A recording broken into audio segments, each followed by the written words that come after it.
नमस्कार। इसके पहले हमने बातें की हैं व्यय के विषय में, हमने बातें की हैं देश के विषय में। आज हम बात कर रहे हैं काल के विषय में। ये मुझे 2 दिन पूर्व करना था, पर किन्हीं कारणों मैं कर नहीं पाया।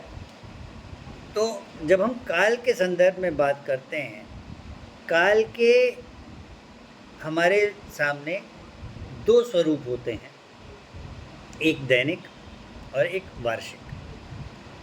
दैनिक और वार्षिक स्वरूप में जब काल को देखा जाएगा तो दोनों ही अपने में एक साइक्लिक प्रक्रिया है, यानी वो चीज़ एक जगह से शुरू होकर वापस एक जगह पे आती है। अगर कोई ऐसी चीज़ है जो एक परिधि में घूम रही है, यानी उसका आदि और अंत हम किसी भी वक्त पर चुन सकते हैं। वो चुनाव आपके, अगर हम उस प्रकृति की बात करें जो हम जीते हैं, तो आपकी पैदाइश के साथ शुरू होता है और वो आपकी जो बर्थ का टाइम है और जो सीज़न है उससे रिलेट करता है।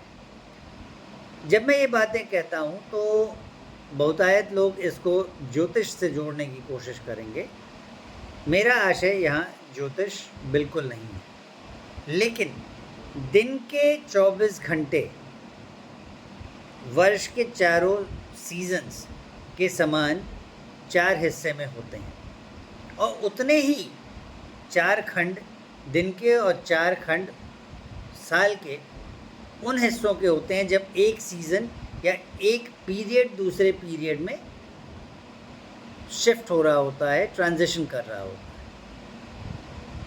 इसका मतलब है कि अगर हम मैथमेटिकल रिदम में चलें तो हर खंड 3 घंटे का, या 12 को आप 8 हिस्सों में डिवाइड करेंगे तो लगभग 90 दिन का, लगभग 45 दिन का होगा एक खंड। नाउ एक काल जो 45 डेज का है सीजनल आधार पे, अगर 45 दिन चल रहा है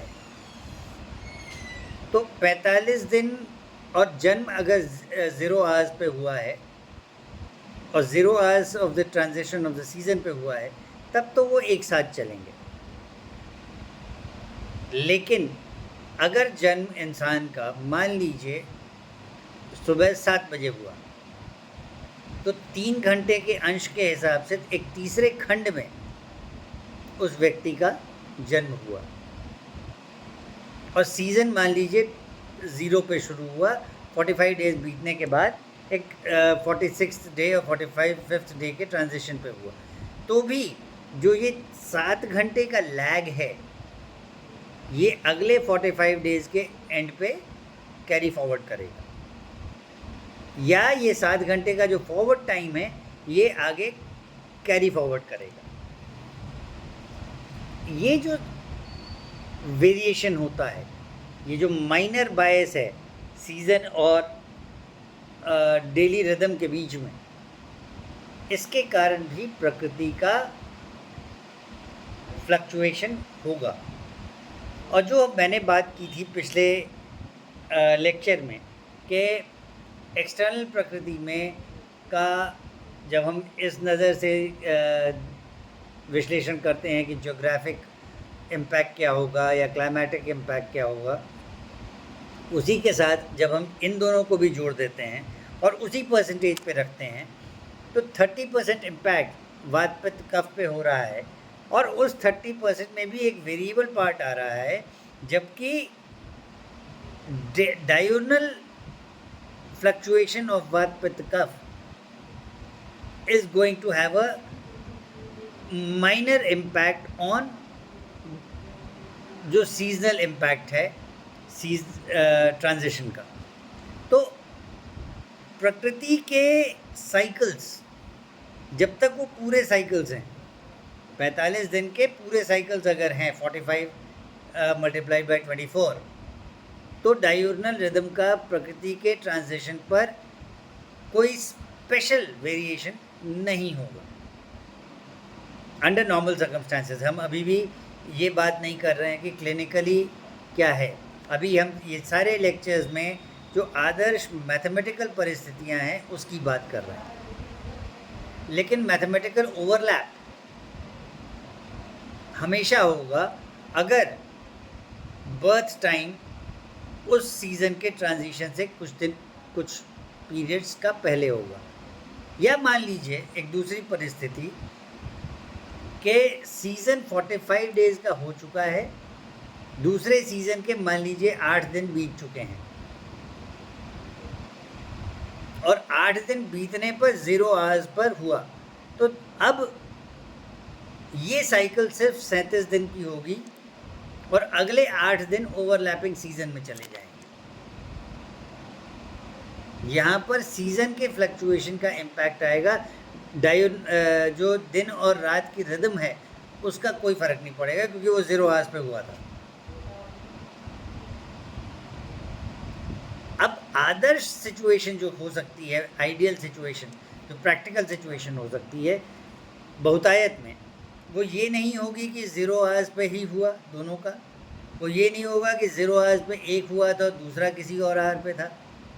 ये तीनों पॉसिबिलिटीज़ हो भी सकती हैं और नहीं भी, लेकिन एक चौथी पॉसिबिलिटी के सीज़न के कुछ दिन बीत चुके थे और दिन के कुछ घंटे बीत चुके थे, ये ज़रूर संभव है। तो अगर मैं उसी कंडीशन की बात करता हूँ कि 45 में से 8 दिन बीत गए थे, 37 दिन चलने थे और जिस दिन पैदाइश हुई उस दिन 7 घंटे बीत चुके थे, तो द एक्चुअल फैक्ट इज़ कि 36 साइकिल्स पूरी होंगी दिन की। 37वीं साइकिल में 7 घंटे ओवरलैप करेंगे और वो 7 घंटे का ओवरलैप फर्दर 8 दिन के सीजनल रिदम का हिस्सा हो जाएगा, जहाँ की 8 घंटे किसी और डे के इम्पैक्ट में जा रहे हैं, जो कि फर्दर वो कहीं काउंट करेगा या 8 आवर्स का डिस्काउंट हमको करना पड़ेगा। तो जब हम 8 घंटे का डिस्काउंट दोनों तरफ देखेंगे तो प्रकृति का वेरिएशन 16 घंटे के बायस पे प्लॉट होगा, यानी कि वात या पित्त या कफ, सत्व या रज या तम का जो वेरिएशन होगा वो उस 16 घंटे के बायस के बीच में चल रहा है। और ये आइडियल सिचुएशन है, हम अभी भी क्लिनिकल सिचुएशन पे नहीं है। क्लिनिकल सिचुएशंस की बात मैं जब ये सारे लेक्चर्स ख़त्म हो जाएंगे तब उस पर आऊँगा, लेकिन आइडियल सिचुएशन में ही जो हम पहले दिन से बात कर रहे हैं, इन बायसेस के कारण, इन वेरिएशंस के कारण जो स्केल है वो रिजिड ना होके डायनामिक स्केल है और उस स्केल पे साइन वेव के रिदम्स हैं जो कि अलग अलग एम्पलीट्यूड के साथ हैं। डायurnal साइन वेव सबसे ज़्यादा पीक वाली होगी, सीजनल साइन वेव उससे छोटी होगी और लाइफ की साइन वेव प्री बर्थ और पोस्ट बर्थ, प्री नेटल और पोस्ट नेटल लाइफ को जोड़ के देखी जाएगी। तो प्री नेटल एक शार्प बड़ी पीक के साथ होगी और छोटी सी होगी, और पोस्ट नेटल लंबी शैलो पीक के साथ होगी। अब ये ओवरलैपिंग वेव्स अल्टीमेटली जो सबसे शैलो और सबसे लंबी वेव है उसको इम्पैक्ट कर रही है, उसके एम्पलीट्यूड को इम्पैक्ट कर रही है, उसके एम्पलीट्यूड को बड़ा करती चली जाती है। ये एक डिस्ट्रक्टिव इंटरफेरेंस का पार्ट है और इसी कारण से 121 साल की जो नॉर्मल लाइफ कैलकुलेटेड है वो अचीव नहीं होती। लेकिन अगर यही ओवरलैप्स किसी भी फेज़ में कंस्ट्रक्टिव इंटरफेरेंस का शेप ले लेते हैं तो जो हमारा सबसे छोटा एम्पलीट्यूड है वो और छोटा होता चला जाता है और एज हमारी बढ़ती चली जाती है। मैं कंस्ट्रक्टिव और डीकंस्ट्रक्टिव या डिस्ट्रक्टिव का यूज़ लाइफ के लॉन्जेविटी के रेफरेंस में कर रहा हूँ. This adaptation, this measurement across sine waves is what is critical to the understanding of basal metabolic rate and उसका impact लाइफ की longevity पर, जिसको हम modern day medicine में endocrinology के perspectives में calculate करते हैं, all boiling down to thyroid functions और glucose metabolism. So there is a possible correlation कि आपका HbA1c का कर्व अगर नैरो हो रहा है और गहरा हो रहा है तो आपकी लॉन्जेविटी भी छोटी हो रही है, और आपके HbA1c का कर्व अगर शैलो हो रहा है तो आपकी लॉन्जेविटी भी बड़ी हो रही है. सिमिलरली आपका TSH का कर्व अगर नैरो हो रहा है, उसकी पीक बड़ी नहीं हो रही है तो आपकी लॉन्जेविटी बड़ी हो रही है. आपके TSH की पीक अगर बड़ी हो रही है तो आपकी लॉन्जेविटी छोटी हो रही है. दिस ऑल्सो एक्सप्लेन्स कि अगर आप हाइपोथायरॉयड पेशेंट हैं या आप डायबिटिक हैं तो आप बाय द कोरोलरी डायबिटिक भी होंगे, because a raise TSH is going to raise an HbA1c जो कि ग्लूकोज कंट्रोल को छोटा कर दे रहा है, लॉन्ग टर्म अचीव नहीं करने दे रहा है. लॉन्ग टर्म ग्लूकोज का कर्व शार्प होता चला जा रहा है. This is the interesting aspect of प्रकृति कि हम बिना HbA1c जैसी चीज़, बिना TSH जैसी चीज़, बिना किसी और ऐसे मॉडर्न साइंस के मैट्रिक्स को नापे बिना, नो कैलकुलेशंस ऑफ दीज, सिर्फ आपकी डायurnal, सीजनल और लाइफ की रिदम्स को मैप करते हुए ये जान सकते हैं, फोरकास्ट कर सकते हैं कि आप किस दिशा में बढ़ रहे हैं, आप किस चीज़ के रोगी होने को हैं. And this is why Ayurveda is mathematical, it is theoretical sciences. Medicine and biology are just applications